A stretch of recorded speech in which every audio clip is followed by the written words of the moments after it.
in Alabama, so you learn in Alabama, you learn at an early age. You think it, but you don't say it out loud, you know, because we still believe in spankings in Alabama. So you learn, you know. And I remember my dad getting on to me one time saying, when Abraham Lincoln was your age, Abraham Lincoln had a job. And when Abraham Lincoln was your age, Abraham Lincoln walked 12 miles through the snow to get to school. And I didn't say it out loud, but I remember thinking, when Abraham Lincoln was your age, he was president, right?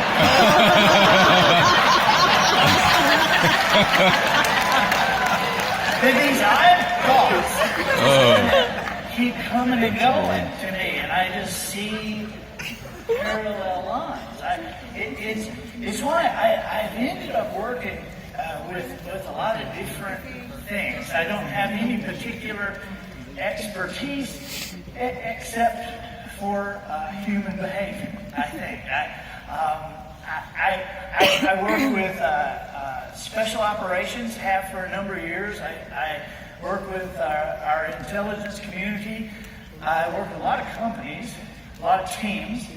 If you're interested in football, my boys think this is cool. I actually have my hands in the last 9 college football national championships in a row.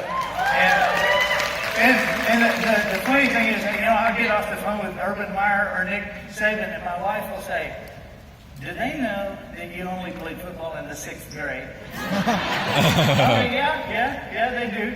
And it's a funny thing that when you're working with people like you, who are like the best in an industry, it's tough to take. It's tough to take somebody who is where you are and help them double or triple individually throughout the group. It's tough to take a team and help them massively increase their results when they have already won a couple or 3 national championships. And the reason it's hard is not because there is no margin. That's not the hard part. The hard part is because they don't believe there is a margin. Does that make sense? I mean, when somebody, you know, when you go, you know, if you're in Nick Saban's office, he is very aware that not many people know more than he knows about football. I mean, because he has proof to that effect. And so, as hard as he works and as much as he learns, and as much as he goes after to learn, the fact in his mind and everybody else's around him is that nobody knows more than he does.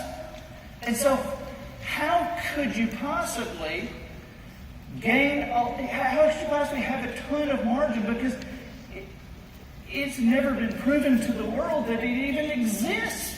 You know, Nick may be, you know, they're saying he may be the best that ever coached college football. And so how would you help something? And so when I look at a group of people like you, I realize that you're in the same position as he is, or as a president. You're in the situation where with the vehicle that you have, with the systems that you have in place, with the momentum you have, the only thing you really, really lack is an objective view of reality. See, there is a reality that is far beyond what you see. Now,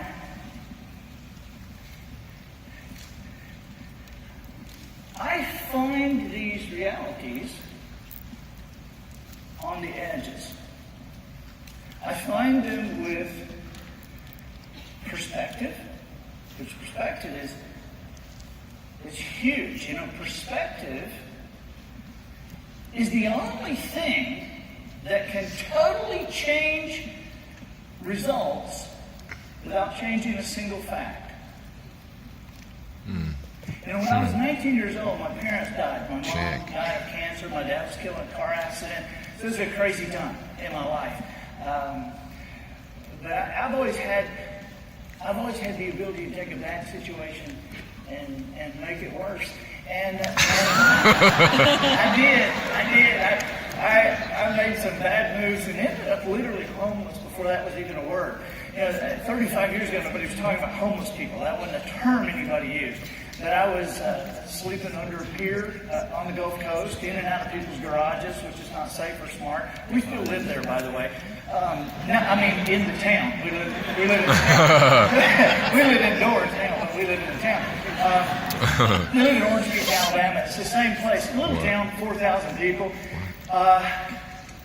But I still drive by the pier. I slept under, several times a day. It's funny to me. My wife is so nervous because she's afraid I'm going to, when we eat out locally or something, she's afraid I'm going to blow my cover to the wrong people. Because there's a lot of people in town that they know who I am, but they don't connect me with the kid who used to bathe in the Holiday Inn swimming pool. Right? They knew them both, but they don't realize that's that person. And so it's funny, because college I was afraid, people would come up to me in a restaurant and say, ooh, I read your books. And some of them I want to say, really? I slept in your garage.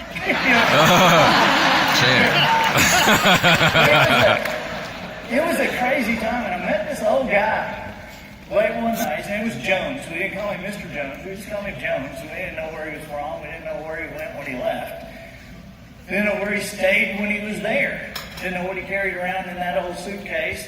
We didn't know how old he was. He was 80 or 180. We didn't really know. But he was the first guy ever to tell me the truth about myself.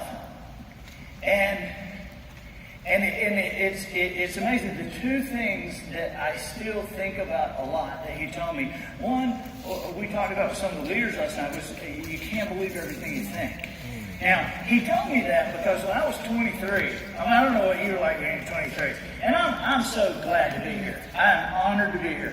But I'm 58, now wait a minute, I'm 58 years old, and I really wish, and I promise I'm going to do you some good today, but I wish you had me when I was 23. Because, when I was 23, I don't know what you were like, but I knew everything. I'm pretty decent today, but when I was 23, I knew everything. I'm shocked somebody from Orange Beach didn't call NASA back then and say, do you know that we have a kid living on the beach and he knows everything? I would interrupt this old man and I'd say, well, let me tell you what I'm thinking. And he'd talk a little bit, and I'd say, okay, but here's something you need to think about. And he'd talk, and I'd say, okay, but I was thinking. And he told me one day, he said, you need to be careful with that. That thinking thing's going to get you in trouble. And I said, what do you mean? He said, well, a lot of people live their entire lives and never figure out. You can't always believe everything you think. It took me a long time to unpack that, and we will for you here in just a minute. But the other thing he talked to me about was perspective.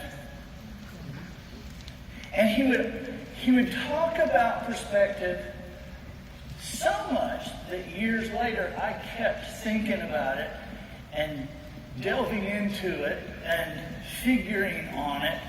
And it is one of the most powerful things that you can ever understand. Perspective. Perspective is more important than answers. Sometimes in the middle of a crisis, people feel desperate for an answer, and because they don't really understand the normalcy of crisis. They think that crisis means something is terribly wrong in their lives and we got to fix it now. Look, we're always, all of us, we're always in a crisis, coming out of a crisis, or headed for a crisis. That's part of being with us on this planet. It's a normal human condition. And to panic because of crisis just gets you farther away from where you really need to be. Because in a crisis, a lot of times people, they feel like they got to have an answer right now. They'll grab an answer and they'll shove it into this round answer in a square hole, and they'll get something, but it won't be what we would call the best. Right? And so they're a little off target. And of course, they get in the habit of that throughout their lives. And then throughout their lives, they get that, they keep shoving that round answer into that square hole in crisis, and they get a little farther and farther away from what we call the best. And see, the deal is that in the middle of crisis, sometimes an answer does not yet exist. The best answer, the best can be a matter of timing. And sometimes, right then, the answer doesn't exist. And that's where perspective is so critical, because perspective brings calm. Calm leads to clear thinking. Clear thinking yields ideas. And from ideas, we get answers in the proper time, proper context. See, perspective is the only thing, it says for it, it's the only thing that can totally change the results without changing a single fact. Think about this. You know the glass half empty, glass half full thing? Okay, here's what I mean by it can totally change the results without changing any of the facts. We know, we just know, just from our experience watching and listening, and that people who are that kind of glass half empty thing, we know that because they see that kind of negative connotation, they see that glass half empty, we know that they are less likely to be promoted, they're less likely to be chosen, they get fewer opportunities, people are less likely to join them on a quest. And because of that, you can easily see the trajectory of a life who doesn't get hired as often, doesn't get opportunities as often, doesn't get promoted, doesn't get joined on it. You can see the trajectory of that life. Now, on the other side, we all know people who are glass half full people, and these people just want to be around them. I mean, these are the kind of people that we look to join. Glass half full people, we want to be a part of whatever they're doing. They're the people that companies want as leaders. We're looking for a glass half full person. In traditional business, these are the people who get promoted. These are glass half full people. I mean, if your daughter or your son marries a glass half full person, but if they marry a glass half empty person, oh God, Thanksgiving's for the rest of our lives. And so we know because glass half full people get more opportunities. More people want to join them. More people want to do whatever they say we're going to do. We can see the trajectory of their life, right? All right, here's the curious part. This glass, it is what it is. The glass is what it is. The facts have remained the same about the glass. So here's the key. People say that perspective is how somebody sees something. Well, that's true. It's just not the truth. Because the truth is, it's how somebody sees something, but it's more than that. It's how they choose to see it. See, you can choose to see it however you want to see it. You can choose your perspective.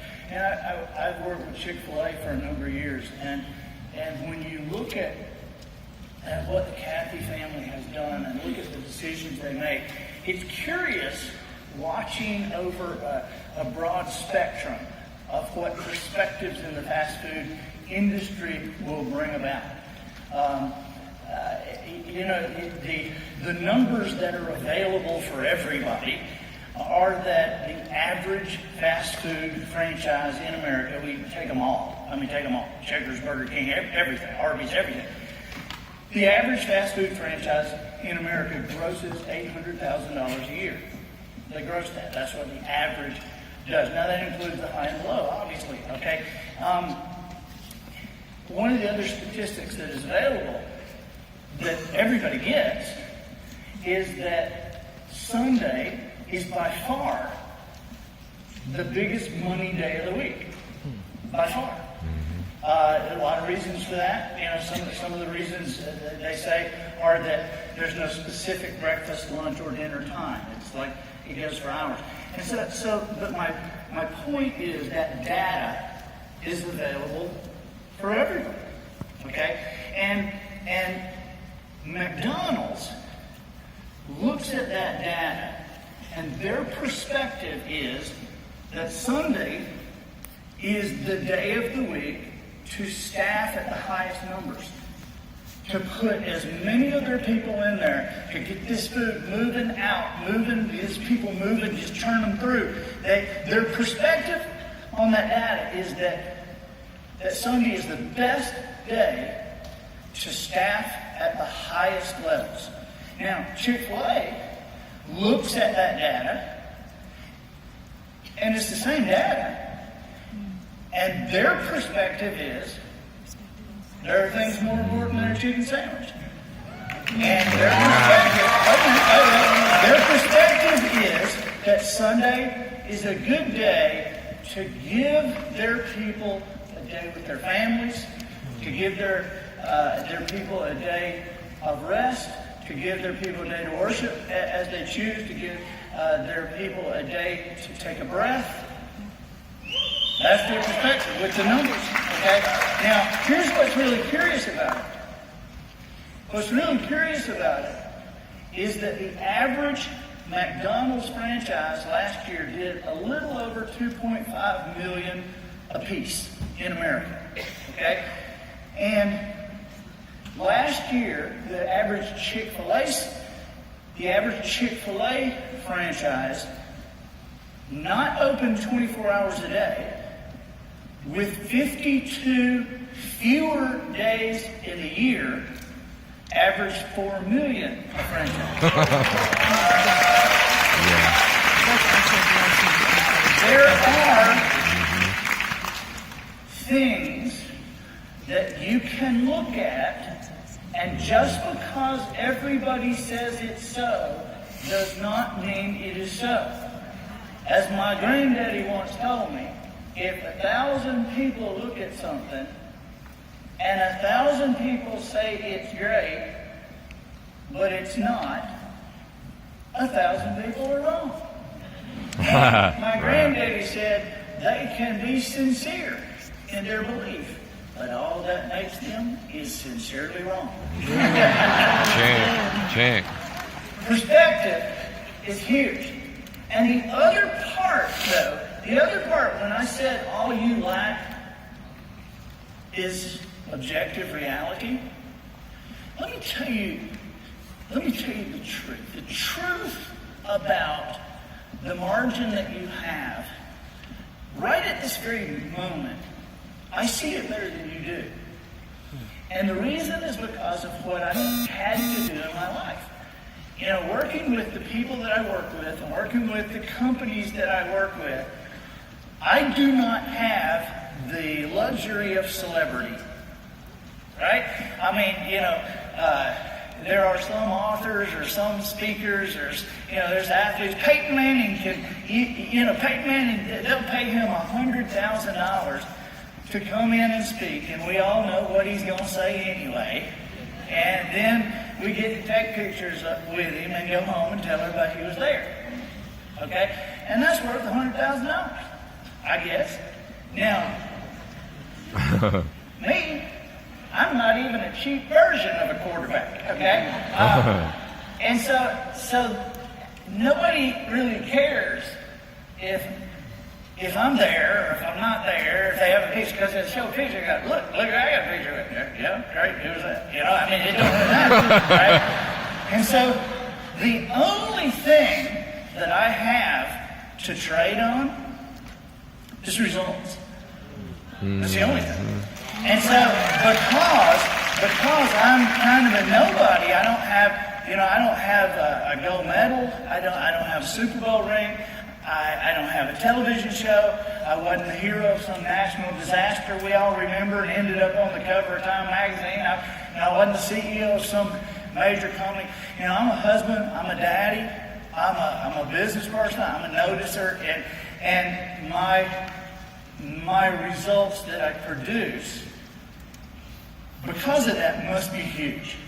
I cannot afford, if I'm taking on somebody as a client, I cannot afford to end the year with only a 22% increase because I'm nobody, and it's much too easy to ignore any contribution I might have made. So for my career, what we laughingly refer to as my career, I have to have great results. We can't say, oh yeah, we love Andy. And we did increase 22%. Not sure we couldn't have done that without him. But we love him. You going to renew? Probably not, but we love him. We love him. See, I have to help somebody double or triple for anybody to even notice. But most people don't even think it's possible. They don't have an objective view of their own reality, especially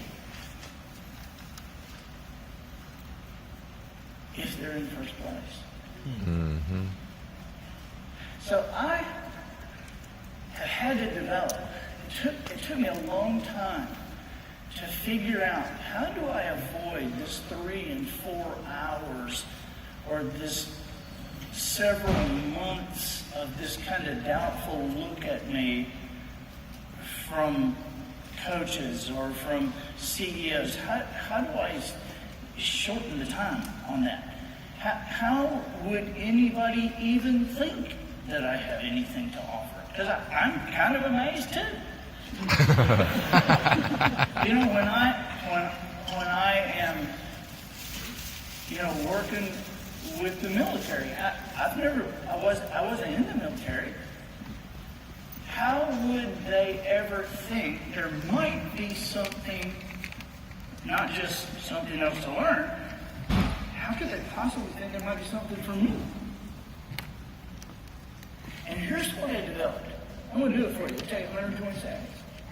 But I want to totally shift your thinking about your own reality in this next 120 seconds. Mm-hmm. I can give you good news and bad news with one little statement. And here's what it is. You know what you know. See, that's good news because you know a lot. Look at what you know. Look at the people in this arena. Look at the results that are already evident and the results that you have had, the growth that you've had, the reputation, the honor that you have built is to a great degree because of what you know, what your leaders know, what they've passed on you.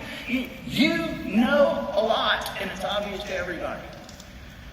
Now, the bad news is that you only know what you know. Have you ever known something? You knew it. You knew it, and you could argue it. And you could win the argument every time. And then you found out several months later or a year later, you found out, ooh, that was not exactly correct. Ever done that? Yeah? Well, sure. We've all done that. Mm-hmm. Okay. If ever in your life you have known something and then found out later your information was incomplete, does the possibility exist that something you know now, your information might be incomplete? And you would say, well, Andy, of course something I know might be wrong, or of course something I know, my information might be incomplete. Okay, I agree. But the key is, we don't really know what that is, do we? And we don't know how many subjects it might cover. Mm-hmm. All I'm saying is, there is a wide world beyond what you know. that we call wisdom. There is a wide world of understanding beyond principle that you can gather. Beyond principle? Yes. Because see, there are tons of people who know principles. And there are tons of people who know how a principle works. But until you know why a principle works as it does, you'll never be able to harness the full power of that principle and be able to use it in different situations that don't even appear to have the same relationship to the way other people are using the principle, and able to use it in different contexts. See, a definition of wisdom is a deep understanding of principle. I mean, you and I, we know the principle of gravity.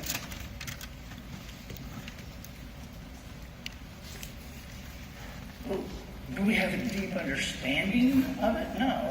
And until you had a deep understanding of it, you could never build a suspension bridge or create an airplane.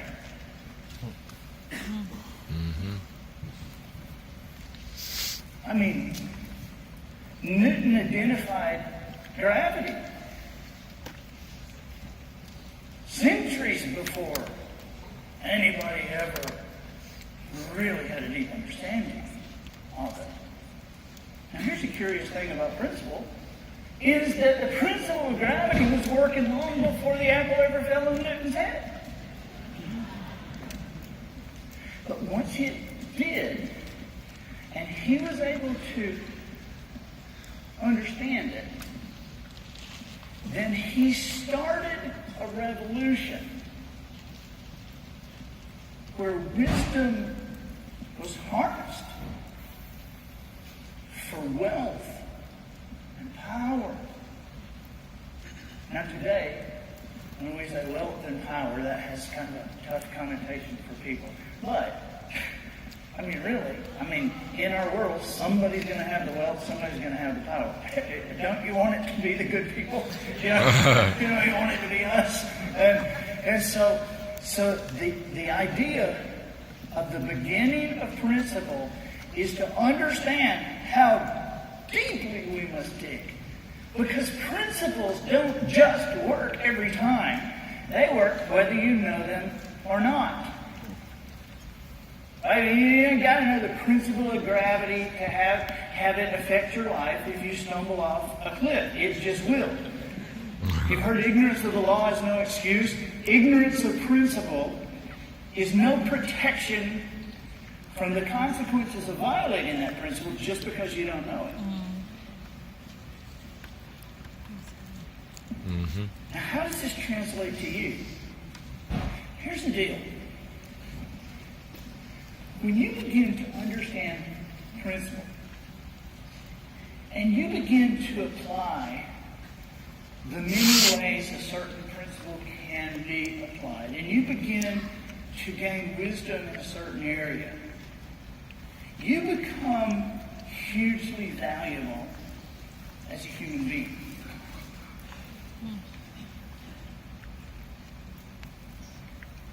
I'm going to tell you a secret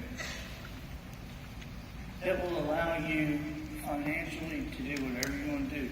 I'm going to tell you a secret that will allow you to build your business to whatever level you wish.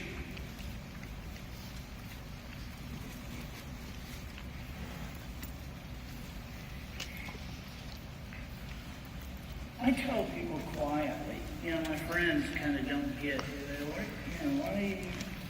What do you do? What do you even do?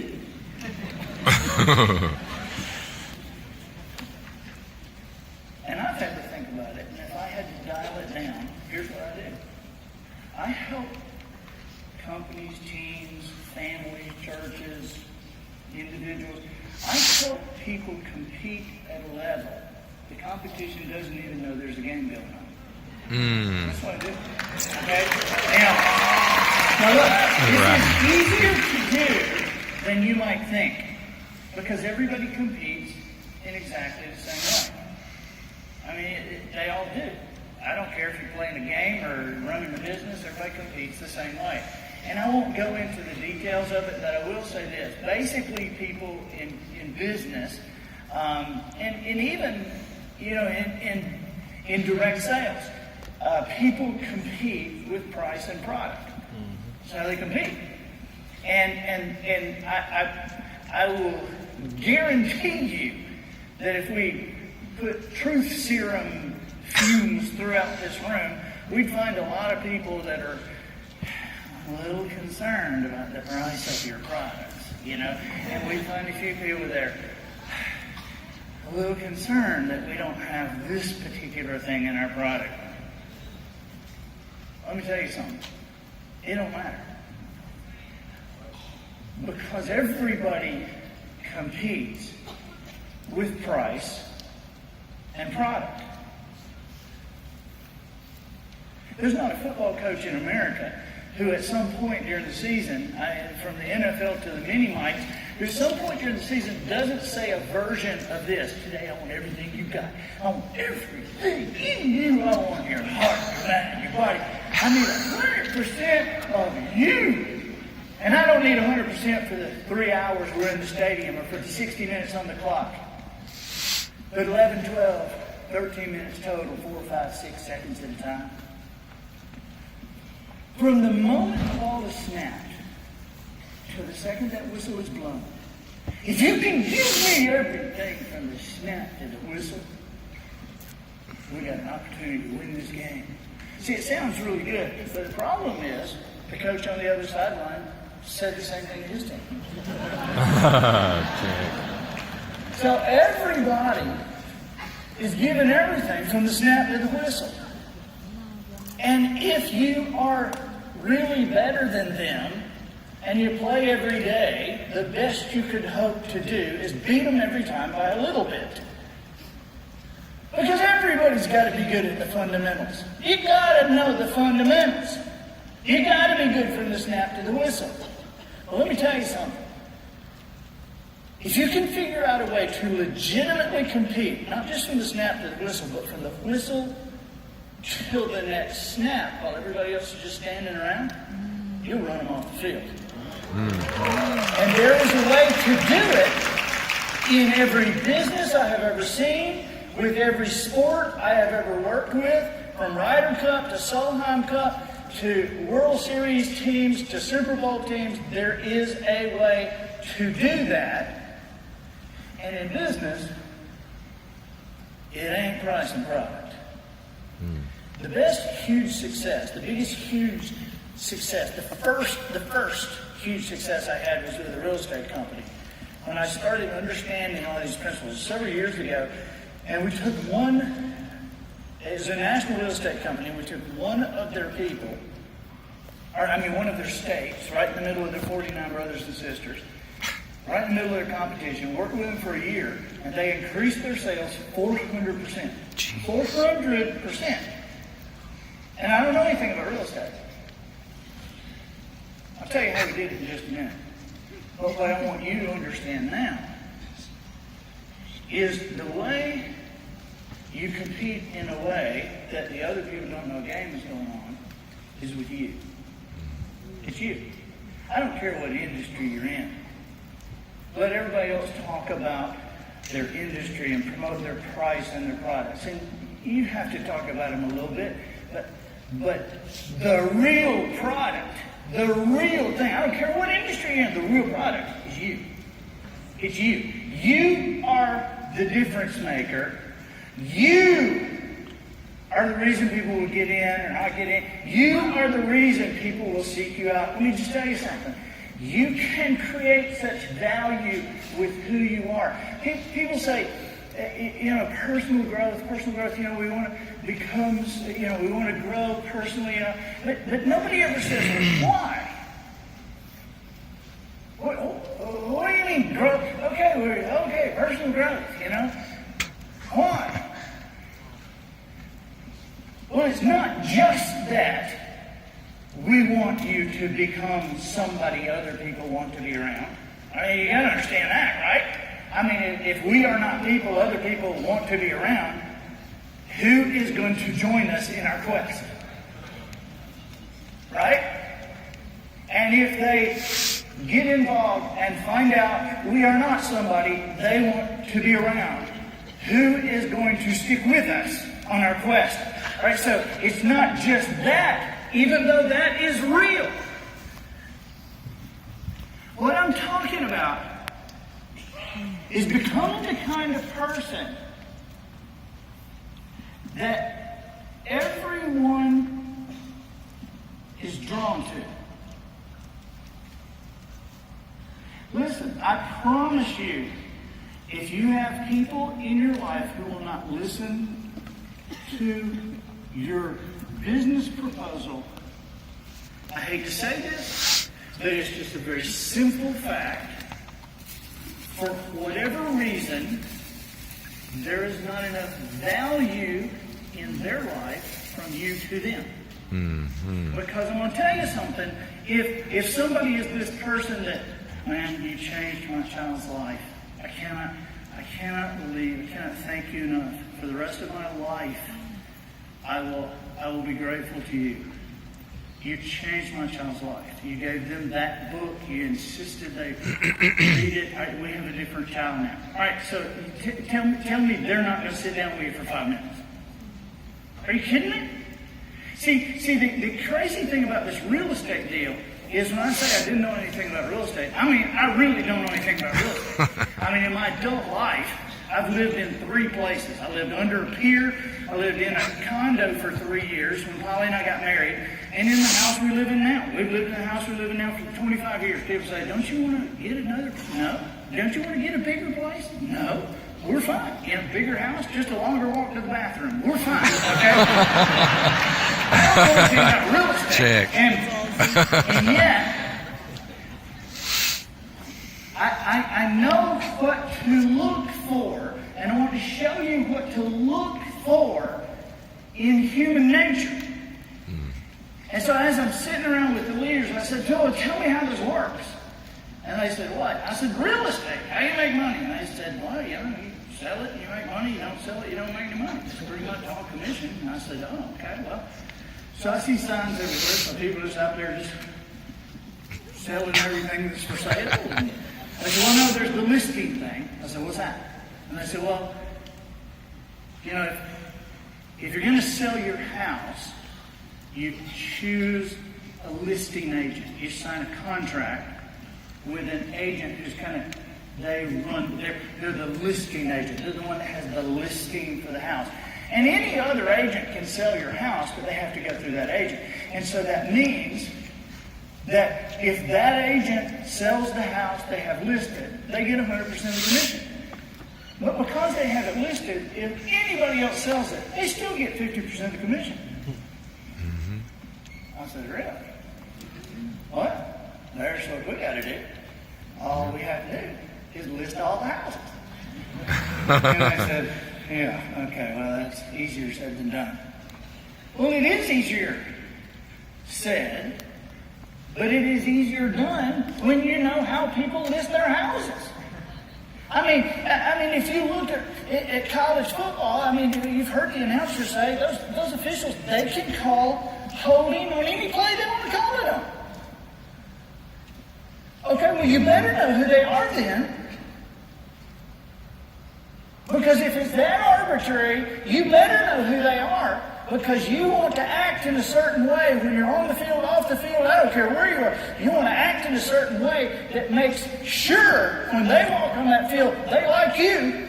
Mm-hmm. Because in the SEC, the average official is 56 years of age. They're overwhelmingly white in color. Mm-hmm. They're all male. They overwhelmingly have a teenager still at home. Overwhelmingly involved in youth leagues at home.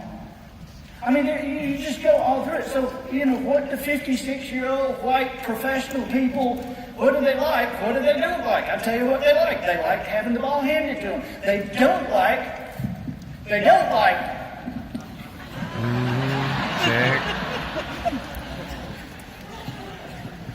What do they like to be called? I tell you what they don't like to be called. They don't like to be called you. They don't like to be called stripes. They don't like to be called hay. But every one of them's involved in youth leagues at home. And all the kids in their hometown call him coach.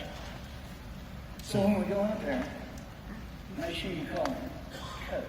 Hey coach, thanks for being here, man. Hey coach, who's ball? How do we relate to them? What is it? They overwhelmingly watch games. They watch these games during the off season with commentary. Okay, so that means they know the little soap operas that are going on behind the scenes. And that means they watch these individual players. You know, in the games when they go, let's look at the Nittany Lions and these people, you know, the 5 guys of the line come up, their pictures, right? Let's look at the backfield. And they're watching this with their kids. Maybe 2 years before they go officiate a game. But I want to tell you something. In a national championship game with LSU and Alabama several years ago, when Alabama went the entire game without a single penalty until the last 2 minutes, and there was a movement penalty. You couldn't help but call it. You got fired out from the line, right? The entire game, no penalties. You could back that up a couple of years and you could see, I mean, if you just take some 56-year-old white-collar guys and you say, what do they like, what do they don't like, and you can watch LSU for 2 years. Let's look at the LSU Bengal Tigers, and they're coming on the screen with T-shirts or jerseys with no pads, hats backwards, looking at the screen like this. Let's look at the Alabama Crimson Tide, and Alabama's coming up, and these 350-pound guys are in a coat and a tie looking at the camera. The guy's watching it with his teenager, overwhelmingly involved in youth leagues, overwhelmingly want teenagers still at home. I mean, we could go through this forever. Well, with the real estate thing, how do people decide who they're going to list their house with? How do they decide? I mean, how do you decide? If you're going to list your house, what do? Do you get the computer and take the Tri-County area and the top 100 real estate people and run them through a program and come out with the top 10 and individually interview that top 10 and run them through the program again, come out with 3, individually interview the 3 again to choose the person who is going to list your house? No, that's not how you choose who's going to list your house. I'll tell you exactly who gets to list your house. It's your buddy who sells real estate. Really? Really? You're going to have him list your house? I am. So he's like the best in the area? No. But he's on a hot streak now, right? But you're going to let him list your house? Dude, I ain't got any choice. This is the guy, 3 years ago, this guy came over to my house at 2 o'clock in the morning and kept my kids when I took my husband to the hospital. He got them up the next morning, made their lunches, took them to school. I ain't got any choice. I wouldn't dare list my house to anybody else. Oh, okay. So what you're telling me is that 3 years ago, at 2 o'clock in the morning, this guy was competing at a level that the other real estate people in the area didn't even know a game was going on.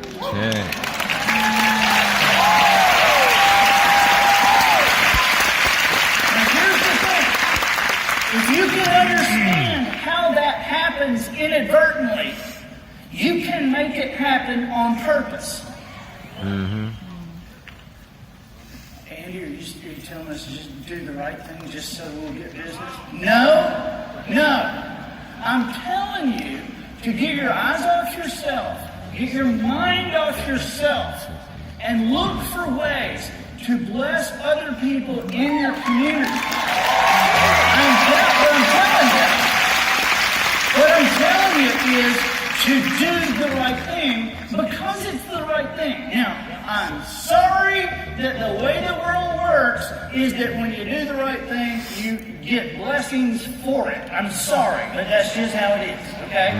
And so, but I'm saying, do the right thing.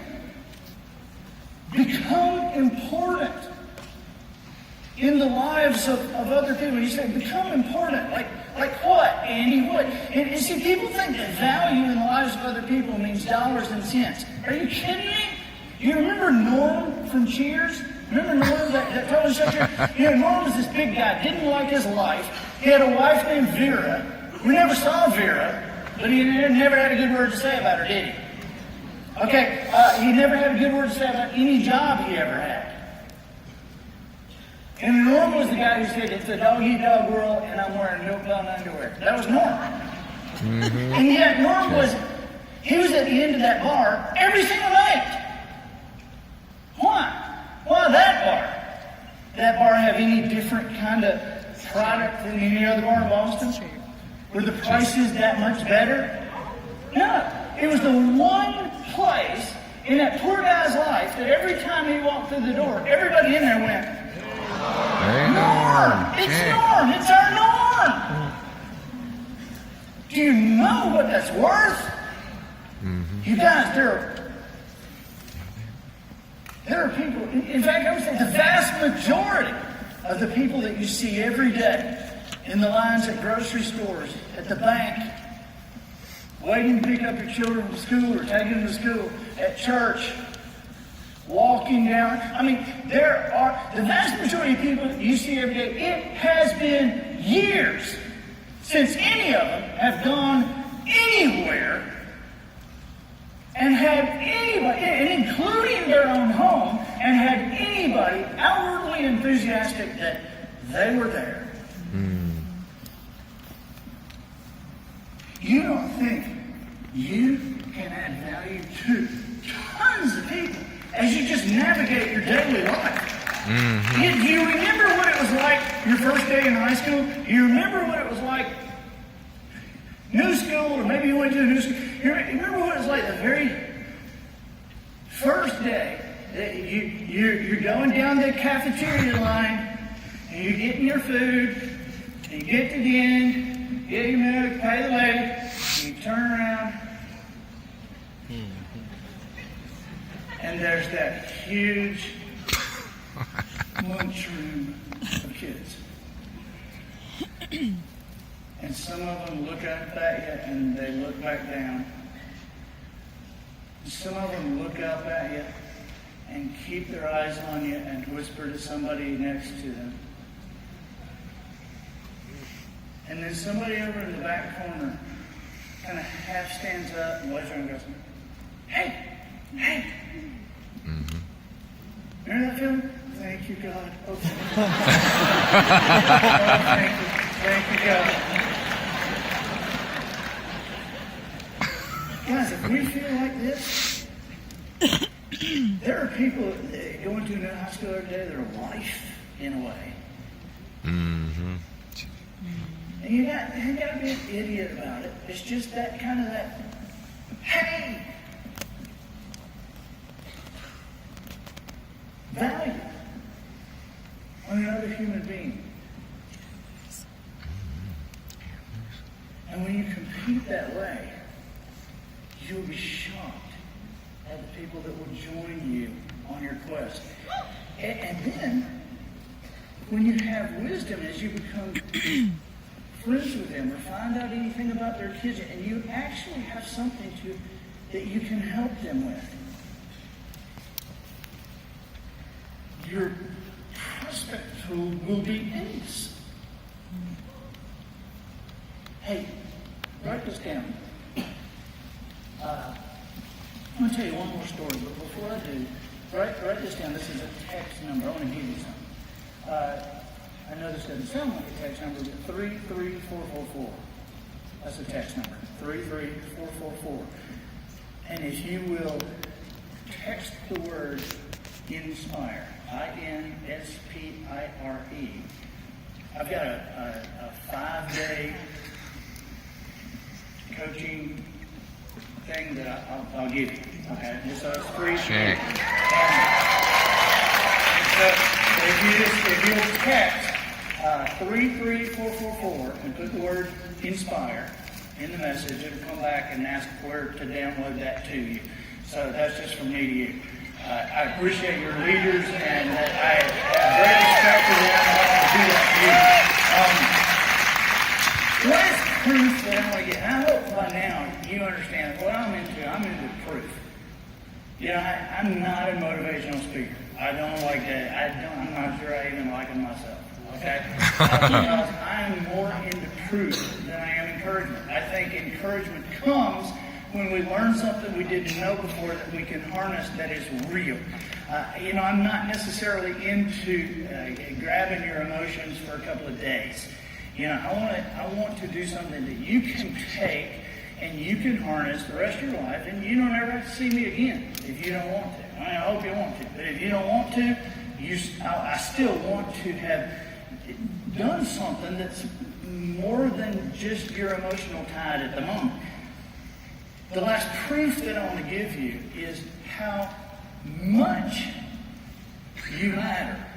How much it matters that you become the kind of person that God created you to be, that you actually fulfill the potential that is within you. I want you to understand how much you matter. Have you heard of the butterfly effect? The butterfly effect is a doctoral thesis written in 1963 by Edward Lorenz, and it was delivered to the New York Academy of Sciences and laughed out of the place. It was crazy. The butterfly effect stated a butterfly could flap its wings on one side of the world and set molecules of air in motion that moved other molecules of air that didn't move other molecules, that somewhere along the line actually created weather patterns on the other side of the world. It was crazy. But it was interesting. And because it was so interesting, it hung around forever in myth and urban legend and comic books and bad movies until finally, physics professors in the 90s proved the butterfly effect was accurate and viable, and it worked every time. And not just butterflies. It worked with any form of moving matter, including people. They gave it the status of a law. And in the scientific community today, the butterfly effect is known as the law of sensitive dependence upon initial conditions. And it works every time. I was actually in a hotel room a few years ago, and I was ironing a left sleeve of a white shirt, getting ready to go talk to some people, and I was hurrying. The TV had been on when I went in the room. I never even touched it, and it was Friday night. I know it was a Friday night because ABC News was on, and they were doing that Person of the Week thing, which they do every Friday night. They have for years, and where they'll talk about somebody and how great they were and give them the Person of the Week award. Okay, so I'm barely listening. But I hear the guy say, so the Person of the Week for it, he gave the date. He said, is Norman Borlaug. Man, when he said Norman Borlaug, I put the iron down. My jaw is around my knees. I'm up there at that. I can't believe Norman Borlaug. I didn't know the dude was still alive. I knew who he was. Now, he just died a couple of years ago. Actually in Dallas. Died a couple of years ago, 96 when he died. But I knew who he was because I'd written a book and I'd gone down some rabbit trails and figured out this stuff, and I found this guy, Norman Borlaug. In the 1930s, he hybridized corn and wheat for arid climates. And they had determined over the years, through the decades, across the world, they calculated that this guy's work had saved the lives from famine of over 2 billion people.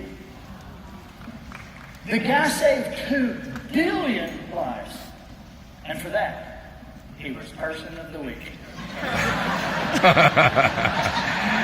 Because I'm sitting there yelling at the television, because I knew it wasn't Norman Borlaug who really saved 2 billion people. It was a guy named Henry Wallace. Henry Wallace was the Vice President of the United States under Roosevelt. A lot of people think, oh, what about Truman? Oh, Truman, yeah, he was the last Vice President.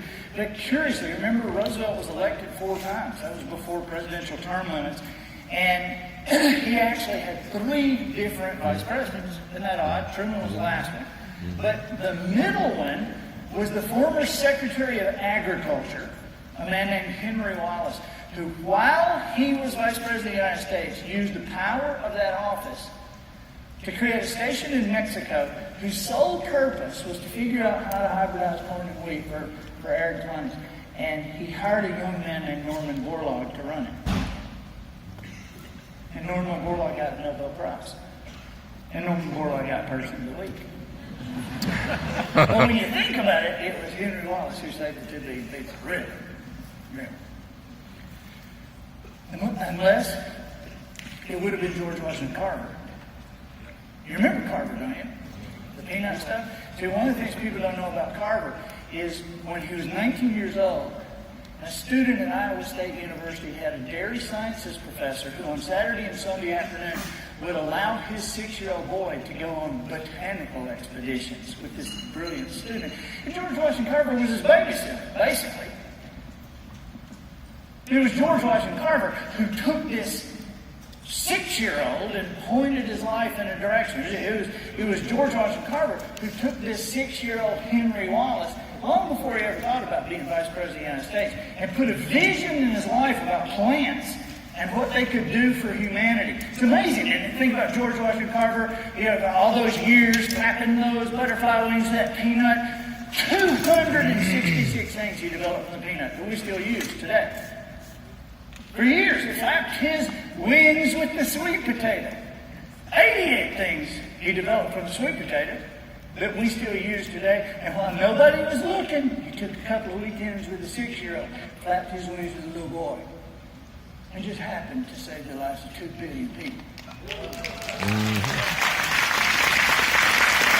So when you think about it, Carver should have been Person of the Week. Unless maybe it would have been the farmer from Diamond, Missouri. A man named Moses lived in a slave state, but he didn't believe in slavery. So this was a problem for these psychopaths like Quantrill's raiders who come through farms and villages at night, burning and destroying. One night, January night, Quantrill's raiders came through Moses' farm. They burned the barn, they shot several people, and they drug off a lady named Mary Washington, who refused to let go of her infant son, George. Now, Moses was probably like me, crazy, ADD. He had a wife who was very, very focused, very organized. And Susan immediately got to work and sending messages out in messengers, trying to create a meeting with Quantrill's raiders, trying to figure out a way to get Mary and that baby back. And 2 days later, she had that meeting set and sent her husband on a black horse to a crossroads in Kansas where in the middle of the night he met 4 of Quantrill's raiders. They showed up on horseback carrying torches, flour sacks over the head, the eye holes cut out.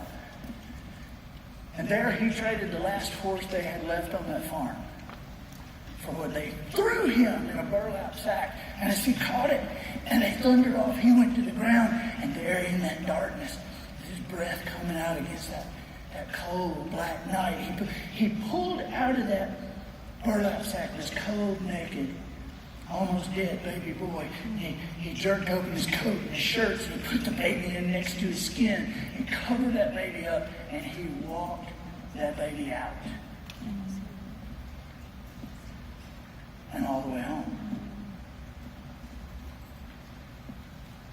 And the next afternoon, when he stumbled through the door and gave that child to his wife, they went to the fireplace and began to massage his arms and legs, trying to get him breathing, crying, trying to get his circulation going. They prayed over that baby, and they told God right then that if God would let that baby live, they would raise that baby as if he were their own. And they told that baby right then, they would educate him to honor his mother, who they knew was already dead. And that was the moment they gave that baby their name. And that's how Moses and Susan Carver came to raise that little baby, George Washington.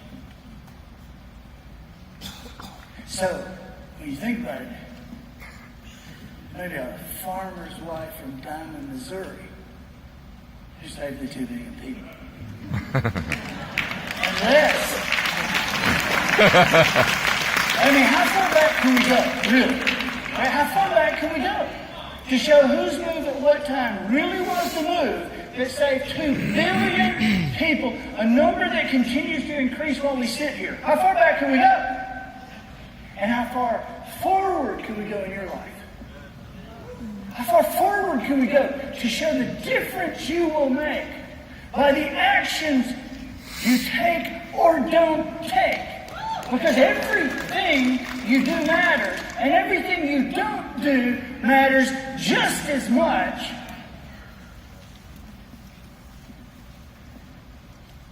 You understand, right? There's generations yet unborn whose very lives will be shifted and shaped by what you decide here and do tomorrow and the next day and the next day and the next day.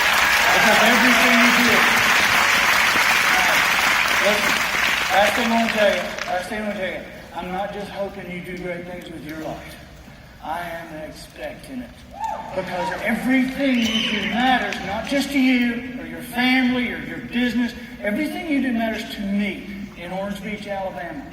Because everything you do shapes the world my boys have to grow up in. We are in this together. Let's do great things.